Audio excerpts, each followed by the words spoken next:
तलब कर लिया गया। इसराइल ने तेहरान में इस्माइल हनिया की क़यामगाह को गाइडेड मिसाइल से निशाना बनाया। मिसाइल खिड़की तोड़कर इस्माइल हनिया को लगा। हमास का बदला लेने का ऐलान। ईरान का भी सख्त रद्द-ए-अमल, कहा कि दर्दनाक जवाब दिया जाएगा। जवाबी कार्रवाई इसराइल को अफसोस करने पर मजबूर कर देगी। इसराइल का वाक़े पर तबसरा करने से इनकार। ईरान और हिजबुल्लाह के साथ महाजराई के लिए तैयारी की धमकी भी दे दी। अमेरिका ने कत्ल के मंसूबे से लाइल्मी जाहिर कर दी। साथ ही किसी हमले की सूरत में इसराइल की दिफा का ऐलान भी कर दिया। अरब मीडिया के मुताबिक इस्माइल हनिया के कत्ल में मुमकिना तौर पर अमरीकी इंटेलिजेंस, ग्राउंड इंटेलिजेंस, ईरानी हुकूमत के मुखालिफिन और इसराइल खुफिया एजेंसी मोसाद ने अहम किरदार अदा किया। वाक़े के बाद खित्ते में कशीदगी बढ़ने का खतरा। आलमी मंडी में खाम तेल की कीमतें ऊपर चली गईं। इस्माइल हनिया ईरानी सदर मसूद पेज़ेश्कियान की तकरीब हल्फ बर्दारी में शिरकत के लिए तेहरान में मौजूद थे। उनकी नमाज जनाजा आज सुबह तेहरान में आयतुल्लाह ख़ामेनी पढ़ाएंगे। उन्हें जुमे को कतर के दारुल हुकूमत दोहा में सपुर्द खाक किया जाएगा।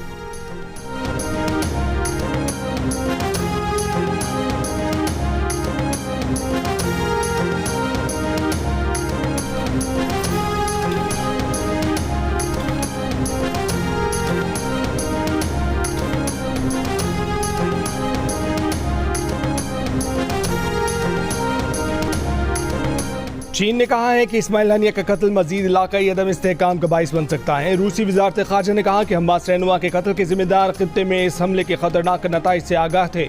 फ़लस्तीनी सदर महमूद अब्बास और तुर्की के सदर रजब तैयब एर्दोगान की इस्माइल हनिया के कत्ल की मज़म्मत। तुर्की की वज़ारत ख़ारजा ने कहा है कि इस्माइल हनिया के कत्ल का मकसद गज़ा में जंग को इलाकाई सतह तक फैलाना था। नेतन्याहू की हुकूमत का अमन का कोई इरादा नहीं है। हमास के इत्तेहादी इस्लामी जहाद का कहना है कि हमास और ईरान को निशाना बनाया गया। फ़लस्तीनी तंजीम popular front for liberation of फ़लस्तीन का कहना है कि दुश्मन इसराइल तमाम सुर्ख लकीरों को अबूर कर गया।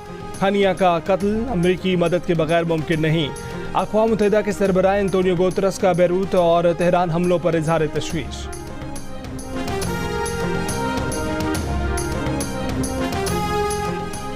इसराइली जारहियत के खिलाफ मौलाना फजलुर रहमान ने जुमे को एहतजाज की कॉल दे दी। जमात इस्लामी के अमीर हाफिज नईमुल रहमान ने लियाकत बाग रावलपिंडी में इस्माइल हनिया की गायबाना नमाज जनाजा पढ़ाई। इसके अलावा कराची समेत मुल्क के दीगर इलाकों में भी इस्माइल हनिया की गायबाना नमाज जनाजा अदा की गई।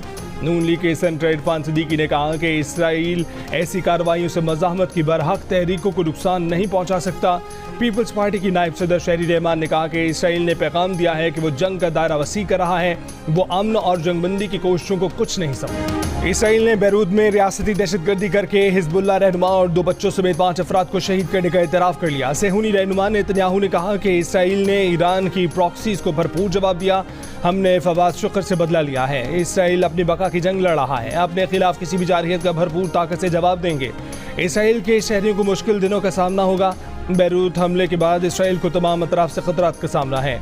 अमेरिका ने फवाद शुक्र की सर की कीमत $50 लाख मुकर्रर की थी। व्हाइट हाउस ने हिजबुल्लाह और इसराइल में जंग का इम्कान मुस्तरद कर दिया। रूस ने लिबनान पर इसराइली हमलों को बैनुल-अक़वामी क़वानीन की खिलाफ वर्जी करार दिया। फवाद शुक्र की शहादत के वाक़े में 74 अफराद जख्मी भी हुए।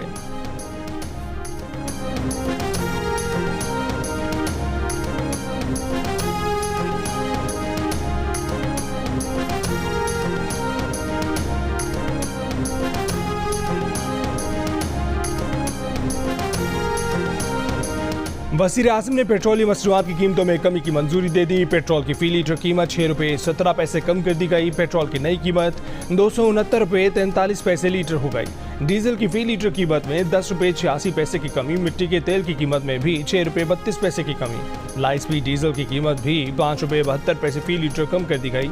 वज़ीर आज़म की मंजूरी के बाद वज़ारत ख़ज़ाना ने बाज़ाब्ता नोटिफिकेशन जारी कर दिया। नई कीमतों का इतलाक़ रात 12 बजते ही हो गया।